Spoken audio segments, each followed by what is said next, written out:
Alright boys, today we have a special video. We are building a PC with a $1,000 hard cap.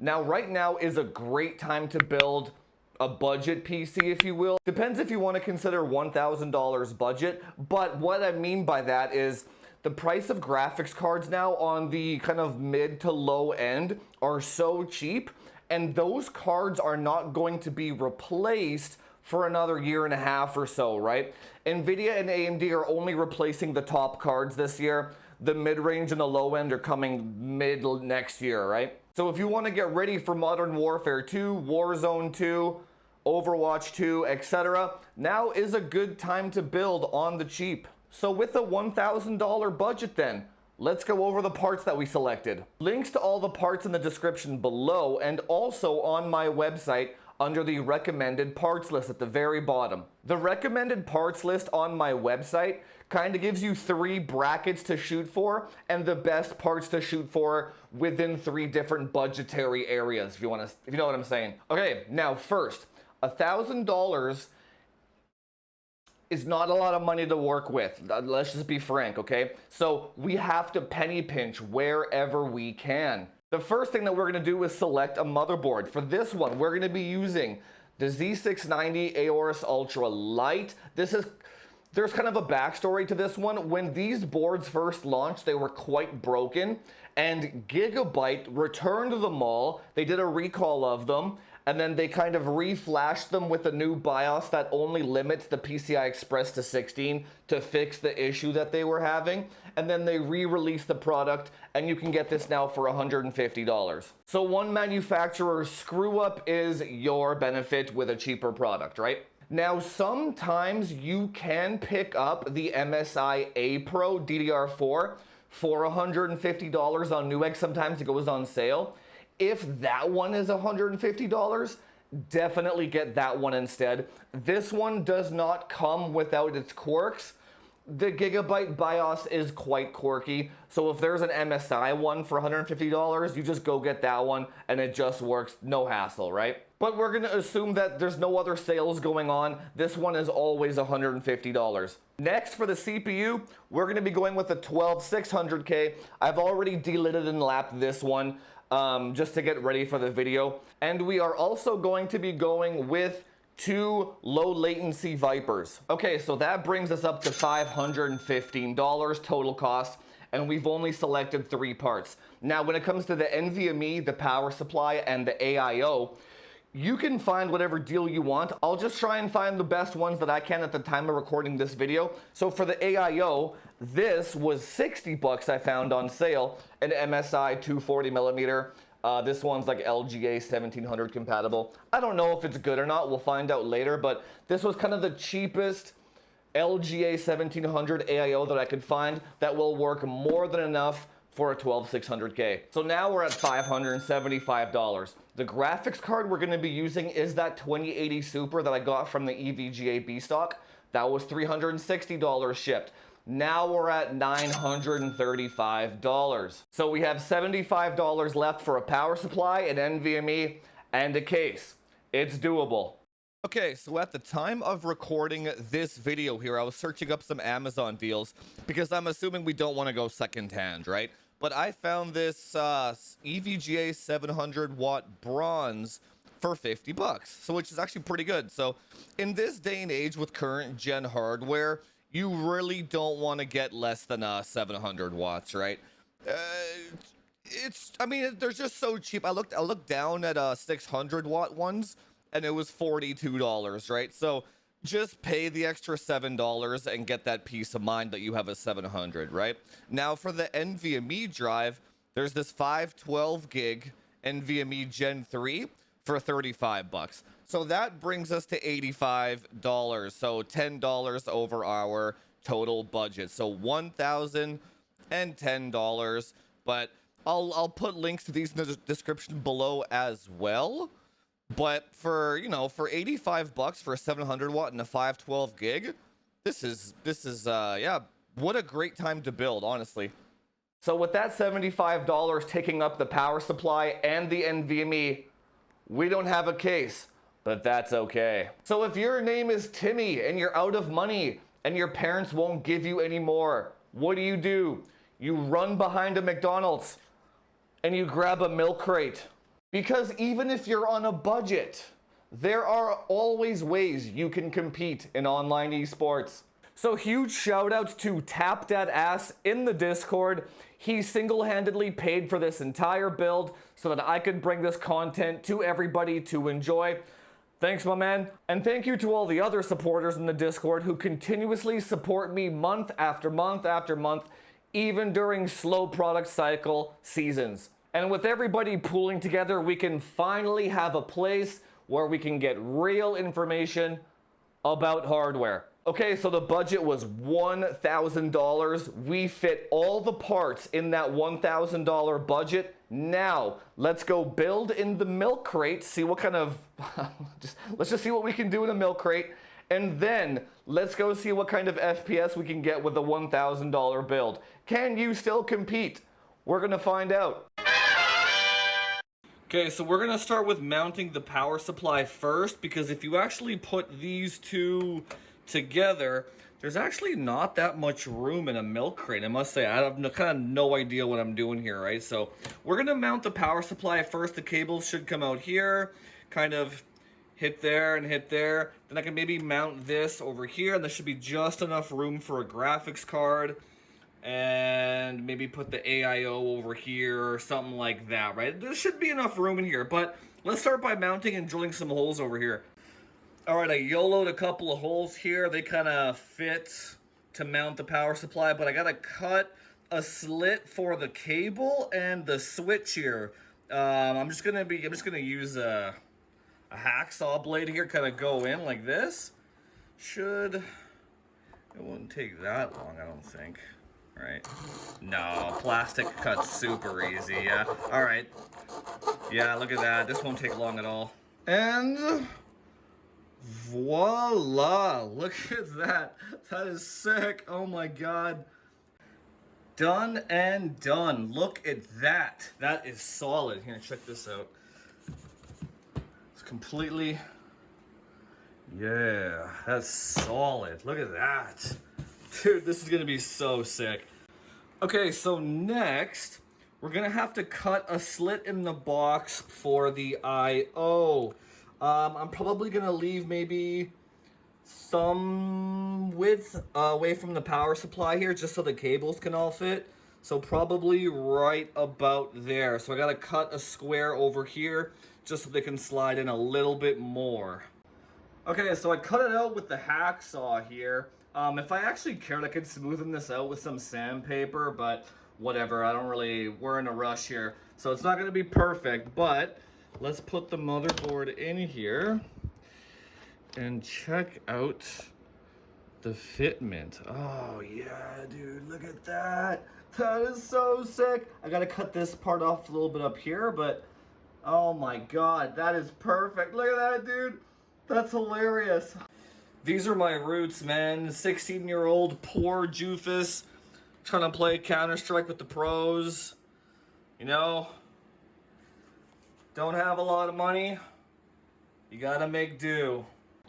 Okay, so I got the brackets installed here with the motherboard mounted in. Now, I could leave it like this, but I really want to make this kind of solid as one piece so it doesn't go anywhere, so that motherboard out and in is very easy, right? So we're gonna use our old friend JB Weld. I'll probably just kind of JB it around the edges here, let it sit overnight to really make it a mount to the milk crate, right? So JB Weld, every household should have JB Weld. Affiliate link down below. Oh yeah, that's the stuff right there. Oh yeah. Milk chocolate, baby. Yeah. Okay, so I basically kind of went around and gooped it, and I kind of attached it to the webs of the milk crate here on both sides, right? Kind of it's pretty much just to add a little bit of structural rigidity to the whole bracket system here, and also just so these never move out of position ever again, so that the IO shield here is going to be in a perfect spot anytime. So yeah, I don't really know why I'm doing this. Probably gonna end up in the garbage anyway, but bear with it. Theoretically, if somebody was going to upgrade this with another motherboard somewhere down the line and reuse the milk crate, it will be solid. There. Now see, with the motherboard out now, the standoffs are held in place by the JB. So now there's perfect alignment with the IO shield here as well. So look at that. It's slowly coming together, slowly but surely. Okay, so it's the next day here. We got these all JB'd in, the motherboard mounting brackets here. It's quite solid. They're not going anywhere. Like, JB is the shit. So not sure what we're gonna do next here. If we put this in like this, it fits perfectly, right?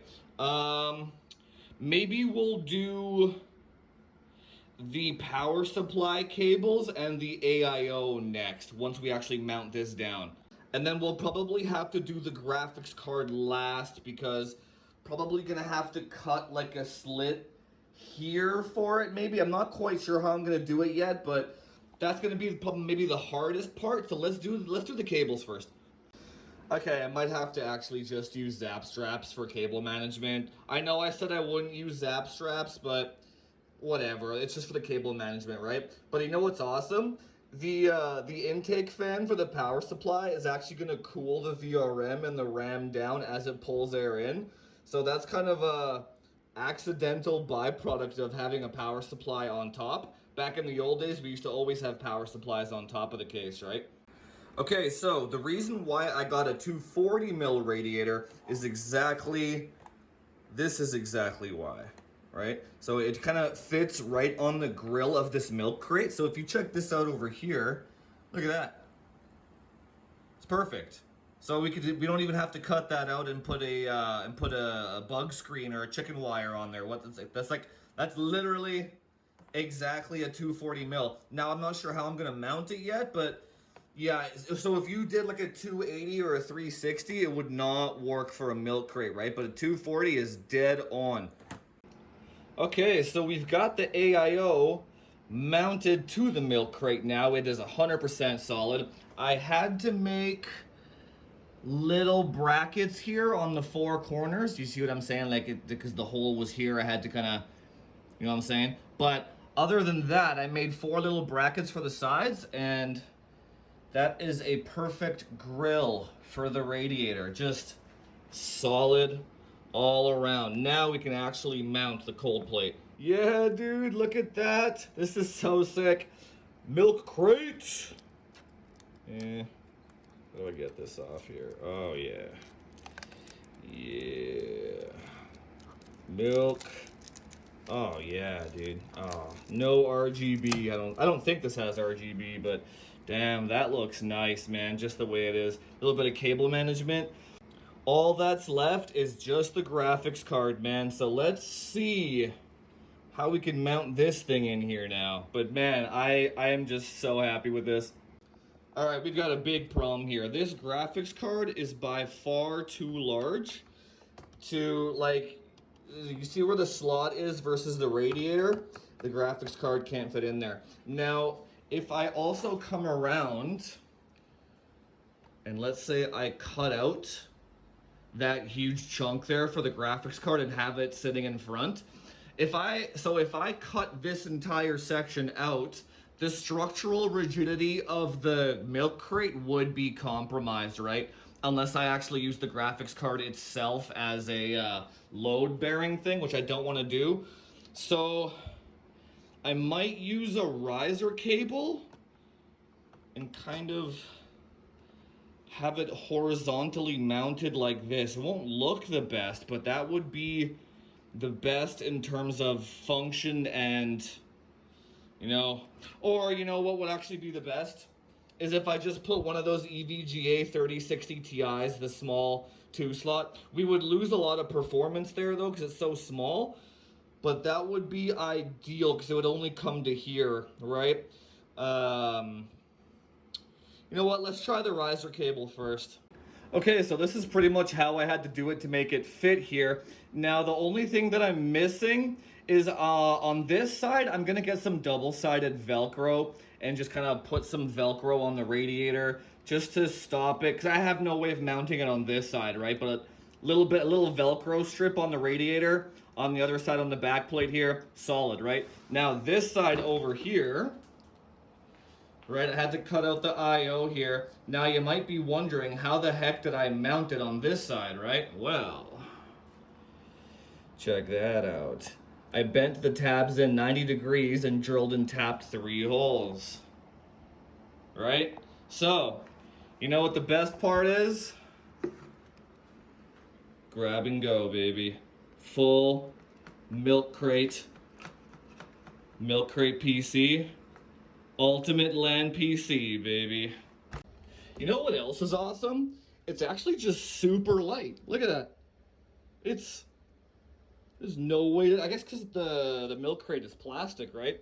You know what else is the best part? I'm gonna give this away to some Timmy, and there's gonna be a kid out there destroying you and your $10,000 PC with a milk crate. And if you have to ask how to enter a giveaway, that means it's not for you. Because money does not buy skill in video games, boys. It does not. You know what else I just realized? You can just use it like this. Lee and Lee, eat your heart out. Okay, so I was about to go turn this thing on to take it for a rip, and when I brought it upstairs, I realized there's no power switch, right? No front I/O at all. So I've just had a mind fart, right? So went on Amazon, bought this little guy for a couple of bucks, right? I'm gonna route this in the front here for like a power switch. And then I also got some Velcro just to finish up the graphics card mounting as well. So let's install this power switch and then we'll be ready to go.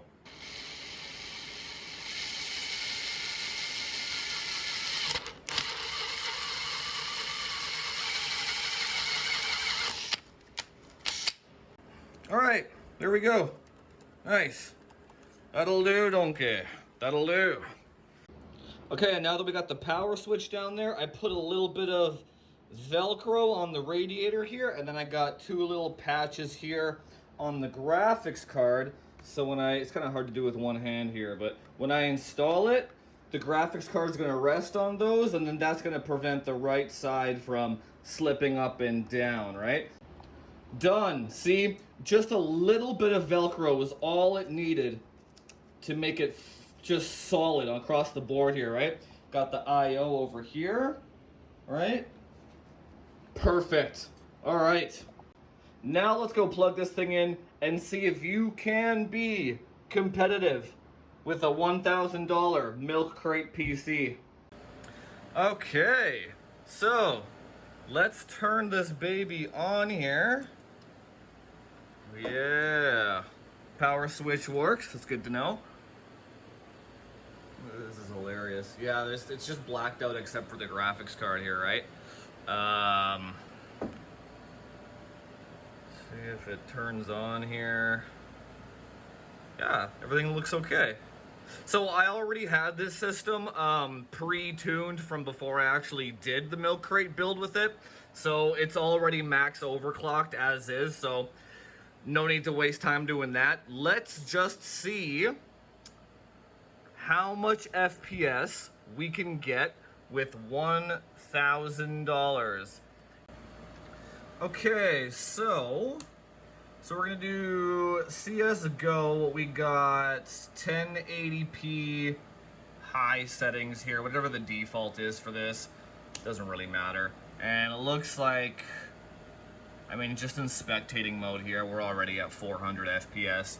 So you can definitely play this. I think there's like a frame cap at 400 FPS actually. Does this game have a frame cap? I haven't played this game in forever. I don't know. Well, whatever. 400 FPS in an actual match of CSGO. So this will max out any monitor. Oh, there we go. 350, 360, 370. This will max out any monitor currently on the market. So Okay, so for Fortnite, we're gonna try 1080p unlimited, epic view distance. Now this, I don't know what this is actually. Oh, I don't know what this is. Performance, DX11 and DX12. I'm actually gonna do this one just because I've never seen this one before. I don't even know what the hell this is. Performance beta. So we're gonna do that. And let's queue in here. See what kind of FPS we can get. Okay, so looks like we're at 425, 400 FPS. So we got 600 FPS. So, okay, that's quite the variation. Oh, here we go. We look at the water, 300.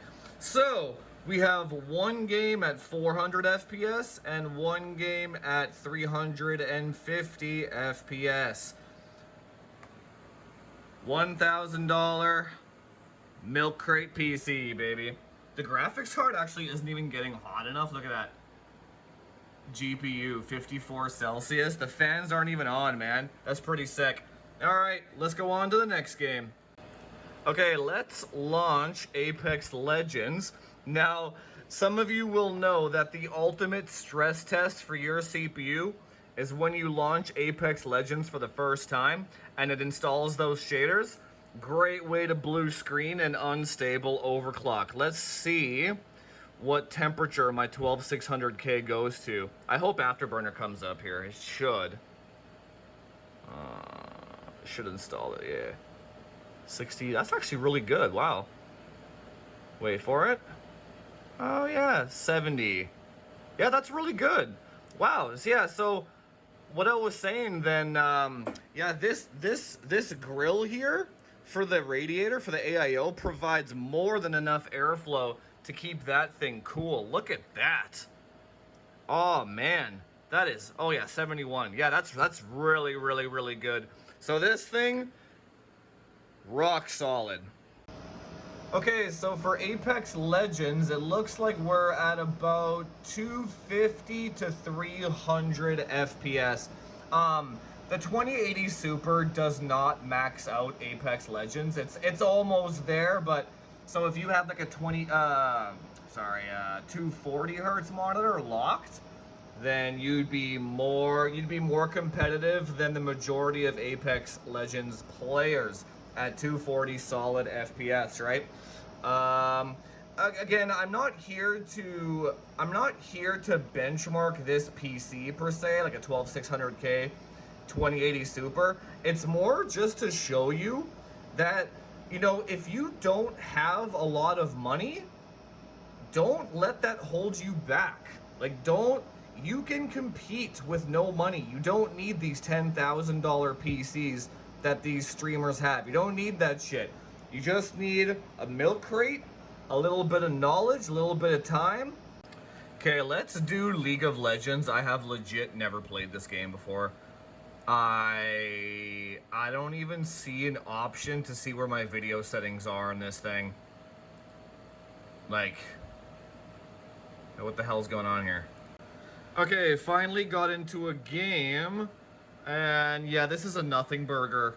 600 FPS. This is, what is this here? 1080p medium, I think? Yeah, 1080p medium. Let's crank this up here. Very high, okay.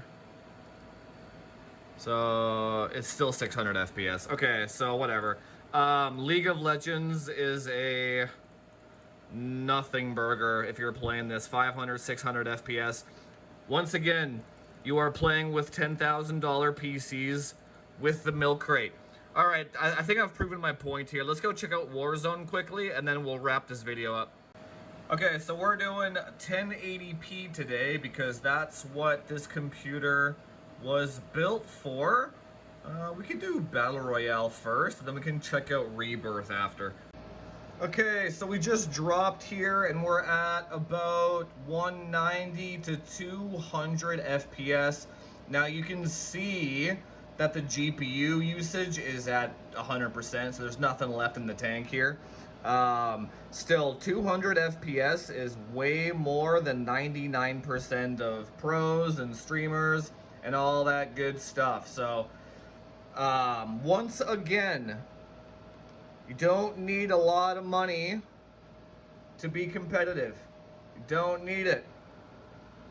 200 frames in Warzone and you're still clapping cheeks all day long. All day long. You're getting 200 frames with a $1,000 Milk Crate PC. Meanwhile, buddy with a $10,000 PC is getting 200 frames too, right? It's like, it feels good, man. It feels good, right? Feels super good. Look at that. 200 solid, consistent, no dips, no nothing, man. Nothing. Solid. Just a perfect tuned system. Oh my god, I'm gonna die here. Alright, Rebirth is a bit better. 240 FPS-ish. Right, let me move the mouse here. Yeah, about 230 to 240, 220, solid. Oh, that guy's resing himself. I'm dead. Yeah, so yeah, if you're playing Rebirth on this system, you are laughing. I mean, Rebirth does run a lot easier, right? 230, 240 solid. So, if you want to be the Rebirth king, like every fucking TikToker says, then this $1,000 PC is for you. Alright boys, that's a wrap. I hope you had fun, because I sure as hell did. Probably the most fun build I've done to date. Look at this thing. It's a goddamn milk crate. Look at this. Look at this. It's beautiful. So a few more things to summarize. A 12600K does max out every single esport game except Warzone, but in Warzone, you need a 3080 Ti or greater to make use of 8 cores. So if you have a 3080 10 gig or lower graphics card, you can get away with a 12600K as long as you do a max overclock on it. So if you're looking for a build in the $1,500 range, stick with the 12600K, stick with a couple of Vipers, and then buy the best graphics card that you can with the rest of the money. Just quickly, I forgot to record this. If you guys are going to be building a new, even budget PC, and you kind of want to know where all the parts are, go to the website, framechasers.org, to the recommended parts section, where you can mix and match all of the parts there. They're all affiliate links. They support the channel. Even if you are building a $1,000 Milk Crate PC, all the information is there for you, so head on over, click those links, support the channel. Anyway guys, if you like the content, hit that subscribe button, do all that YouTube SEO stuff, like, share, subscribe, comment down below what you thought of the Milk Crate build, and I will see you guys in the next one. Talk to you later.